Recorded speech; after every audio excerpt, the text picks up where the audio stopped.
Study Himachal की computer awareness series में आपका बेहद स्वागत है। दोस्तों आज डिस्कस करेंगे प्रोसेसिंग डिवाइस के बारे में, जिसमें हम सेंट्रल प्रोसेसिंग यूनिट, रजिस्टर जो उसके पार्ट है जैसे ALU, control unit and register, इसके बारे में चर्चा करेंगे। बहुत महत्वपूर्ण क्लास होगी, आप वीडियो को पूरा देखें, अंत तक देखें और हम इसको आज किस तरह से पढ़ेंगे, एक डायग्राम के थ्रू पढ़ेंगे। उससे पहले आप हमारे चैनल को सब्सक्राइब कर सकते हैं, हमें व्हाट्सएप कर सकते हैं नोट्स के रिगार्डिंग, और हमारी ऑफिशियल वेबसाइट पर डेली क्विजेस भी लगा सकते हैं। चलो शुरू करते हैं। दोस्तों ये डायग्राम है, इसके बारे में हम चर्चा करेंगे, पर अभी हम पढ़ते हैं कि सीपीयू एक्चुअली में होता क्या है। देखिए सीपीयू क्या होता है। सीपीयू जो होता है उसे हम बोलते हैं सेंट्रल प्रोसेसिंग यूनिट। ठीक है, सीपीयू का काम क्या होता है? डाटा को प्रोसेस करना। क्या काम होता है? डाटा को प्रोसेस करना। किस तरह से होता है उसके बारे में भी धीरे धीरे हम चर्चा करेंगे। अभी हम क्या समझ रहे हैं, सीपीयू का काम क्या है? सिर्फ डाटा को प्रोसेस करना। देखिए सीपीयू को हम माइक्रो प्रोसेसर के रूप में भी जानते हैं। सीपीयू का नाम ही एक माइक्रो प्रोसेसर है। दूसरा, ये भी आपको पता होगा, सीपीयू को हम ब्रेन ऑफ कंप्यूटर के नाम से भी जानते हैं। इसको हम CPU is consider as a brain of computer. जो स्पीड होती है सीपीयू की, वो मेजर की जाती है डिफरेंट पॉइंट्स। देखिए जो स्पीड है माइक्रो प्रोसेसर की या सीपीयू की, वो होती है हर्ट्ज में मेजर की जाती है। वो बेशक गीगा हर्ट्ज हो, वो बेशक क्या बोल रहा हूँ, देखिए ये बहुत महत्वपूर्ण क्वेश्चन है। हर्ट्ज में होती है, पर वो बेशक गीगा हर्ट्ज हो या फिर वो मेगा हर्ट्ज हो या फिर वो किलो हर्ट्ज हो। क्या बात करने वाला हूँ, जो सेंट्रल प्रोसेसिंग यूनिट की जो स्पीड मेजर की जाती है वो हर्ट्ज में की जाती है, या हर्ट्ज मतलब गीगा हर्ट्ज में भी हो सकता है, मेगा हर्ट्ज में भी हो सकता है, किलो हर्ट्ज में भी हो सकता है। इन तीनों में क्या होता है, सीपीयू की जो माइक्रो प्रोसेसर की स्पीड मेजर की जाती है।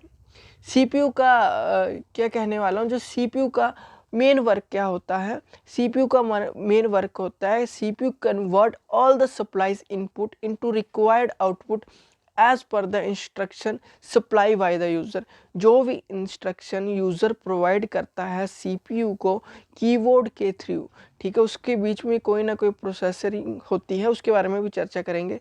जो भी यूज़र कीबोर्ड के थ्रू इंस्ट्रक्शन प्रोवाइड करता है सीपीयू को, वो कन्वर्ट होने के बाद हमें जो आउटपुट मिलती है, बीच का सारा काम जो होता है वो सीपीयू का ही होता है। इसका ये मेन वर्क है। ठीक है, the performance and the speed of the computer mainly depend upon the type of micro processor installed in it. ठीक है, किस तरह का माइक्रो प्रोसेसर हमने यूज़ किया है, स्पीड उस पर मेज़र करती है। और दोस्तों एक है कि CPU perform all type of data processing operation. किसी भी तरह के ऑपरेशन हो सकते हैं, अर्थमेटिकल हो सकते हैं, लॉजिकल हो सकते हैं, जो ऑपरेशन परफॉर्म सीपीयू के द्वारा ही किए जाते हैं। It store the data, intermediates result and instruction program. ठीक है, डाटा को स्टोर करने का काम भी इसके थ्रू ही होता है। इंटरमीडिएट रिजल्ट, तभी रिजल्ट आपको मिल जाते हैं, और इंस्ट्रक्शन भी इसके थ्रू ही, जो प्रोग्राम इंस्ट्रक्शन इसके थ्रू ही प्रोसेस होती हैं। It control the operation of all the part of the computer. जो भी ऑपरेशन परफॉर्म हो रहे हैं वो इसके द्वारा ही कंट्रोल भी किए जाते हैं। मतलब कि किस तरह से ऑपरेशन परफॉर्म करने हैं वो भी सीपीयू पर ही डिपेंड करता है। दोस्तों बहुत महत्वपूर्ण था, आपको इतना तो पता लग गया होगा। देखिए सीपीयू के कंसिस्ट ऑफ फ्लोइंग फीचर, कुछ फीचर्स है सीपीयू के जिसमें से कैटेगराइज किया गया है। ये तो एक तो है arithmetical logical unit, control unit और मेमोरी यूनिट। ये भी आपको याद रखना है। देखिए दोस्तों, प्रोसेस जो सीपीयू होता है उसके जो मेन होते हैं वो होता है एक तो कंट्रोल यूनिट, एक होता है एएलयू जिसे हम अर्थमेटिकल लॉजिकल यूनिट कहते हैं। दोस्तों पूरा पढ़ेंगे। देखिए कंट्रोल यूनिट का काम क्या होता है, उससे पहले दोस्तों आपको एक चीज़ पता होनी चाहिए कि जो फर्स्ट माइक्रो प्रोसेसर किसके द्वारा इंट्रोड्यूस किया गया था और कौन सा था। फर्स्ट माइक्रो प्रोसेसर कौन था? फर्स्ट माइक्रो प्रोसेसर कौन सा था बताइए दोस्तों? वो था इंटेल के द्वारा प्रोड्यूस किया गया था। ठीक है, इंटेल जो प्रोड्यूस किया था माइक्रोसॉफ्ट के द्वारा, और इसका नाम था इंटेल 4004, मतलब इसका क्या था, 4004 क्या था, इसका नाम था इंटेल 4004 और ये 4 बिट का था। क्या दोस्तों, ये 4 बिट का था, ये भी याद आपको रखना है। अब देखते हैं किस तरह से जो प्रोसेसिंग यूनिट है या सीपीयू है, ये दो काम करता है, ठीक है, जिसके जो दो मेन पार्ट है कैटेगराइज किया गया है, एक तो है सीयू, एक है एएलयू। अब सीयू किस तरह से परफॉर्म करता है इसके बारे में चर्चा करेंगे। देखिए दोस्तों, हम इसको डायग्राम के भी थ्रू समझेंगे, एग्जाम्पल के भी थ्रू समझेंगे। देखिए पहले इसका मतलब कंट्रोल यूनिट का मतलब होता है, ठीक है, ये मैंने नीचे लिखा भी हुआ है, ये भी पढ़ सकते हैं, ठीक है। कंट्रोल यूनिट का काम क्या होता है, देखिए दोस्तों, जो कंट्रोल यूनिट का काम होता है इसका मतलब है कि हर कोई चीज़ पर कंट्रोल एस्टैब्लिश करता है। जब भी हम इनपुट देते हैं उस इनपुट को एक्सेप्ट करना और उस इनपुट में क्या क्या प्रोग्राम और इंस्ट्रक्शन दिए गए हैं उन सब की डिटेल्स रखना कंट्रोल यूनिट का काम ही होता है। देखिए ये लाइन मैं समझाने की कोशिश कर रहा था तीनों की, यही जो मैंने बोला वही इसमें लिखा गया, आप पढ़ सकते हैं इंग्लिश में, वो कोई प्रॉब्लम नहीं है। अब थोड़ा सा कंट्रोल यूनिट का समझते हैं, ठीक है। हम फैचिंग, डिकोडिंग, एग्जीक्यूट करना, स्टोर करना, इसके बारे में भी मेमोरी साइकिल में बात करेंगे। थोड़ा सा देखिए, देखिए सारी चीज़ों को कंट्रोल करने का काम किसका होता है। देखिए दोस्तों, सारी चीज़ों को कंट्रोल करने का काम कंट्रोल यूनिट का ही होता है, जो सीपीयू का पार्ट है, सीयू एंड एएलयू। मान लेते हैं कि हमारे पास कीबोर्ड है, एक कीबोर्ड है, वहाँ पे हमने ए प्रेस किया, ठीक है, क्या प्रेस किया, कीबोर्ड पे जो अल्फ़ाबेट है वहाँ से ए प्रेस कर दिया इस तरह से, ठीक है, ए प्रेस कर दिया। कीबोर्ड से ए प्रेस करने के बाद क्या हुआ, कीबोर्ड से एक इलेक्ट्रिकल सिग्नल जनरेट हुआ होगा, क्या हुआ होगा, एक इलेक्ट्रिकल सिग्नल कीबोर्ड से जनरेट हुआ होगा। इलेक्ट्रिक सिग्नल जनरेट हुआ होगा, वो सीयू के पास जैसे ही कंट्रोल यूनिट के पास जाएगा। देखिए हमने कीबोर्ड से क्या किया, कीबोर्ड में ए प्रेस किया, जो अल्फ़ाबेट ए होते हैं, ठीक है। फिर क्या हुआ, कीबोर्ड में एक इलेक्ट्रिकल सिग्नल क्या हुआ, इलेक्ट्रिकल सिग्नल जनरेट होता है और ये वो सीयू के पास, कंट्रोल यूनिट के पास, जैसे ही कंट्रोल यूनिट के पास वो जाएगा सिग्नल, ठीक है, तो सीयू के पास क्या होगा, सीयू के पास होगा एक, जब भी ये जो हमने ये अल्फ़ाबेट कीबोर्ड से प्रेस किया तो कीबोर्ड क्या करेगा, एक इलेक्ट्रिकल सिग्नल पास करेगा और इलेक्ट्रिकल सिग्नल पास करने के बाद ये कंट्रोल यूनिट में जाएगा। कंट्रोल यूनिट के पास होता है अपना डिकोड, डिकोड करने का काम होता है, डिकोडर होता है, ठीक है। ये कंट्रोल यूनिट के पास डिकोडर होता है, तो डिकोडर जो कीबोर्ड से हमने इलेक्ट्रिकल सिग्नल पास किया हुआ है, ठीक है, कीबोर्ड के थ्रू हमने जो ए डाटा क्या किया है, कीबोर्ड से ए हमने प्रेस किया गया है, ठीक है, वो इलेक्ट्रिकल सिग्नल कहाँ पे गई, सीयू के पास गई। सीयू के पास डिकोडर होगा, डिकोडर क्या करेगा, जो भी हमने अल्फ़ाबेट कीबोर्ड से प्रेस किया हुआ है उसको सीयू में जो डिकोडर है वो उसको बाइनरी लैंग्वेज में कन्वर्ट करेगा, मतलब कि 0 और 1 की फॉर्म में कन्वर्ट करेगा।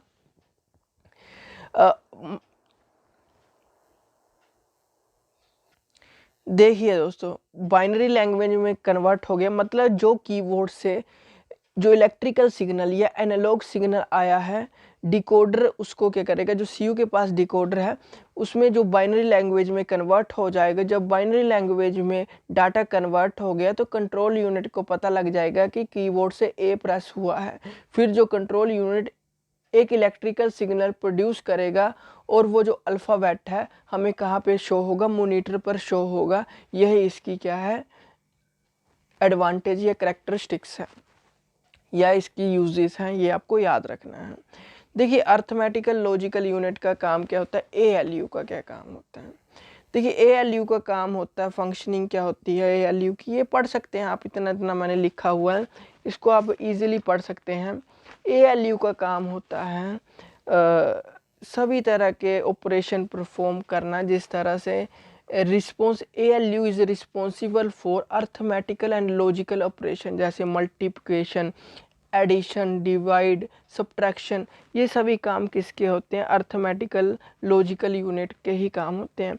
अर्थमेटिक, इसको भी दो तरह से एएलयू को कर दिया गया है डिवाइड, एक तो कर दिया गया है अर्थमेटिक सेक्शन और दूसरा होता है लॉजिकल सेक्शन। जो अर्थमेटिक सेक्शन होगा वो प्रोड्यूस करेगा, फिर से एक बार बता देता हूँ। देखिए ALU का काम क्या होता है, जो भी डाटा में एडिशन करनी है, अर्थमेटिकल कैलकुलेशन करनी है, जिस तरह से addition, subtraction, multiplication and division, ठीक है, ये इसी का काम होता है। जैसे लॉजिकल ऑपरेशन भी ऑपरेशन करने हैं, जैसे greater than, less than, equal to, ये भी किसका काम होता है, अर्थमेटिकल लॉजिकल यूनिट का ही काम होता है। It perform the operation on the data provide by the input device. ये परफॉर्म ऑपरेशन कैसे करता है, जो भी हम डाटा प्रोवाइड करते हैं, इनपुट प्रोवाइड करते हैं, CPU के पास जाता है, वहाँ पे कंट्रोल यूनिट होता है, कंट्रोल यूनिट से ALU के पास जाता है, ALU जो भी ऑपरेशन परफॉर्म करना है वो परफॉर्म होता है, फिर से जाता है रैम के पास और हमें डाटा प्रोड्यूस हो जाता है। कि बताऊंगा किस तरह से होता है, ठीक है। जो ALU होते हैं दो सेक्शन में कन्वर्ट कर दिए गए, एक है अर्थमेटिक सेक्शन, दूसरा कर दिए गए लॉजिकल सेक्शन।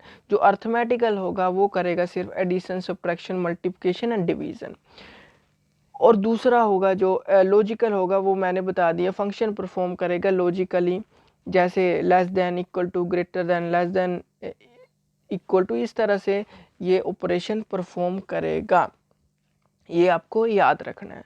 देखिए कंट्रोल यूनिट का काम क्या होता है, जो मैंने बता दिया, कंट्रोल यूनिट इतना बड़ा मैंने थोड़ी देर तक बताता रहा, वो सारा कंट्रोल यूनिट का ही काम है। ये आप पढ़ सकते हैं, आपको मैं धीरे धीरे आगे, धीरे धीरे करोगे तो आप इसको अपने बुक्स में लिख सकते हैं, और अपने बुक्स में आप लिख लेना, ठीक है, नोटबुक में, सॉरी। देखिए एक होता है मेमोरी यूनिट, मैंने बताया था। देखिए प्रोसेसिंग के बाद जो डाटा को होल्ड करता है, ये किसका काम होता है, मेमोरी यूनिट का। देखिए मेमोरी यूनिट भी दो प्रकार की हो सकती है, एक तो होती है प्राइमरी और एक होती है सेकेंडरी। देखिए क्या बोल रहे हैं, this unit is responsible to store program और डाटा ऑन ए टेम्परेरी और परमानेंट बेसिस। ये पढ़ सकते हैं, मैंने लिखा हुआ है। देखिए इट हैज़ प्राइमरी मेमोरी, जिसे हम मेन मेमोरी के रूप में भी जानते हैं, और दूसरी होती है सेकेंडरी मेमोरी, जिसे हम ऑक्सिलरी मेमोरी के रूप में भी जानते हैं। देखिए जब भी डाटा प्रोसेस होता है, जो भी हम इनपुट देते हैं डाटा, देखिए the input data which is to be processed is brought into main memory for before processing. ठीक है, प्रोसेसिंग से पहले जो भी डाटा हम इनपुट देते हैं वो कहाँ पे जाता है, मेन मेमोरी या रैम के बीच में ही जाता है। बट जब हम उसे Ctrl+S दबाते हैं और डाटा को कहीं स्टोर करना चाहते हैं किसी भी ड्राइव में, तो वो कहाँ पे जाएगा, सेकेंडरी मेमोरी के बीच में जाएगा। जैसे हार्ड डिस्क होगी आपकी, वहाँ पे डाटा स्टोर होगा। मेमोरी यूनिट का काम तो समझ के डाटा को स्टोर करके रखना है। ये वो परमानेंट भी हो सकता है या टेम्परेरी भी हो सकता है। परमानेंट हुआ तो उसको सेकेंडरी स्टोरेज में, आपको सेकेंडरी डिवाइस में आपको डाटा को स्टोर करके रखना होगा। अब या जो टेम्परेरी हुआ तो आपको किस में, प्राइमरी मेमोरी में स्टोर करके रखना होगा। ये पढ़ सकते हैं, इसके बारे में मैंने लिखा हुआ कि it store all the data and instruction required for processing, it store intermediate result of processing, it store the final result of processing before this result are released to an output device.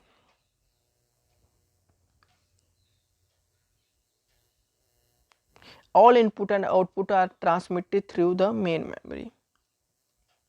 देखिए memory unit का मैं फिर से बता देता हूँ। जब भी प्रोसेसिंग होती है, डाटा को होल्ड, उसके बीच में जो डाटा होल्ड रहता है, ठीक है, वो किस के बीच में रहता है, आउटपुट से पहले जो डाटा होल्ड रहता है वो किस में रहता है, प्राइमरी मेमोरी में रहता है। बट जब हम उसे किसी हार्ड डिस्क में डालना, मतलब कि उसे परमानेंट स्टोर करना चाहते हैं, तो उसे कहाँ पे करना पड़ेगा, हार्ड डिस्क में ही करना पड़ेगा।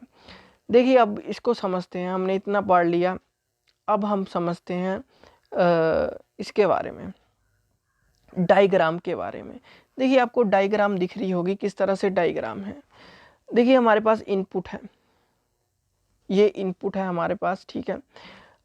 हमने क्या किया, देखिए देखिए हमारे पास कोई इनपुट है, इनपुट यूनिट है, मतलब कि दो, मान के चलिए हमारे पास है 10+2, 10+2 कोई इनपुट यूनिट है, ठीक है। वो कहाँ पे जाएगी, मतलब कि उसका जो डाटा होगा, डाटा क्या होता है, जहाँ पर डाटा वही जो प्रोसेसिंग नहीं हुई, अभी डाटा क्या है, ये 12+2 है, वो डाटा है, मतलब कि अभी प्रोसेस नहीं हुआ है।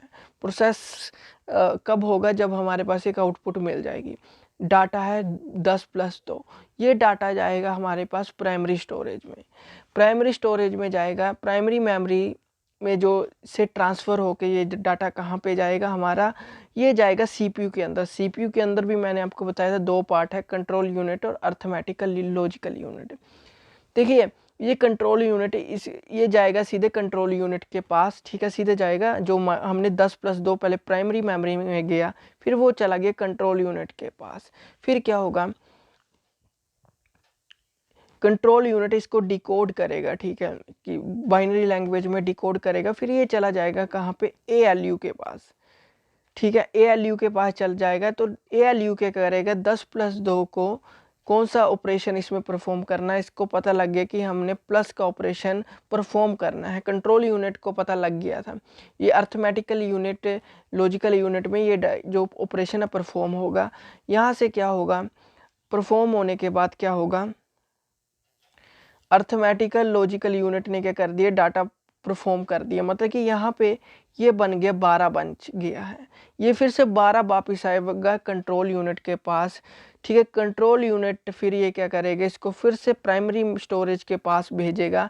प्राइमरी स्टोरेज में जाने के बाद ये प्राइमरी मेमोरी डिसाइड करेगी इसको आउटपुट में जाना है। प्राइमरी मेमोरी के पास जाने के बाद ये फिर से आउटपुट में जाएगा।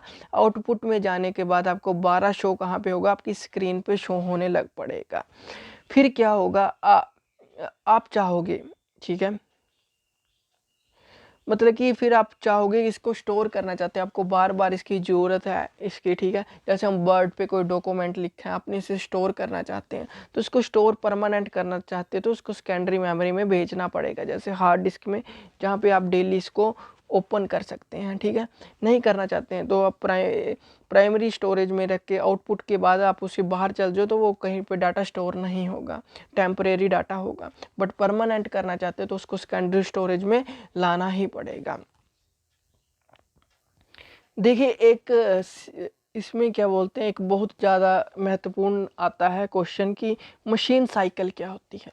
देखिए मशीन साइकिल में क्या होता है, डाटा को फैच करवाना होता है, ठीक है, फैच करवाना होता है, डिकोड करवाना, फिर क्या होता है देखिए पहले होता है फैच करवाना, फिर होता है डिकोड करवाना, फिर होता है दोस्तों एग्जीक्यूट करवाना, फिर होता है दोस्तों स्टोर करवाना। देखिए ये मशीन साइकिल का वर्क होता है। क्या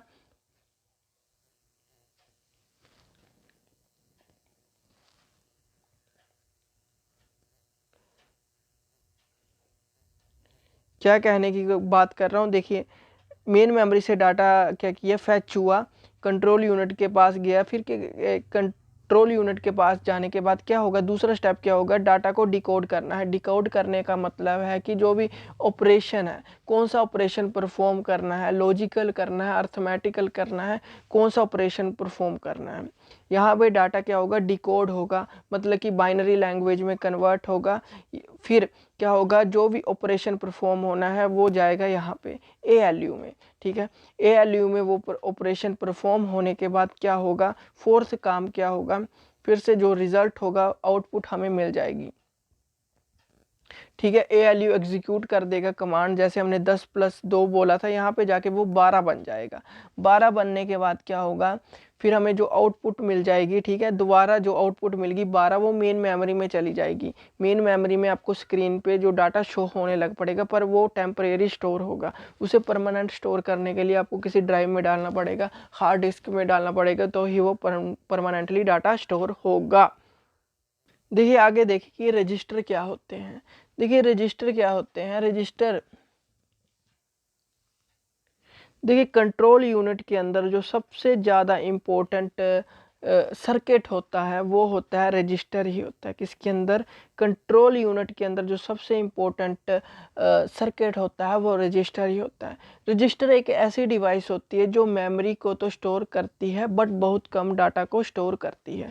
रजिस्टर एक ऐसी डिवाइस होती है जो मेमोरी को स्टोर तो करती है बट बहुत कम करती है। रजिस्टर एक फास्टेस्ट क्या है, रजिस्टर एक हाई स्पीड मेमोरी के रूप में भी जानी जाती है। इसका काम होता है डाटा को स्टोर करना, पर बहुत कम डाटा को स्टोर करती है। हाई स्पीड मेमोरी के रूप में जानी जाती है। 64 बिट रजिस्टर आपको 64 और 32 बिट के रूप में देखने को मिलेगा, ठीक है। जो भी करंटली डाटा रन हो रहा है उसको स्टोर करने का काम रजिस्टर का ही होता है। बट रजिस्टर में जो डाटा परमानेंटली स्टोर नहीं होता है, रजिस्टर में डाटा परमानेंटली स्टोर नहीं होता है और बहुत कम डाटा को क्या करता है, स्टोर भी करता है।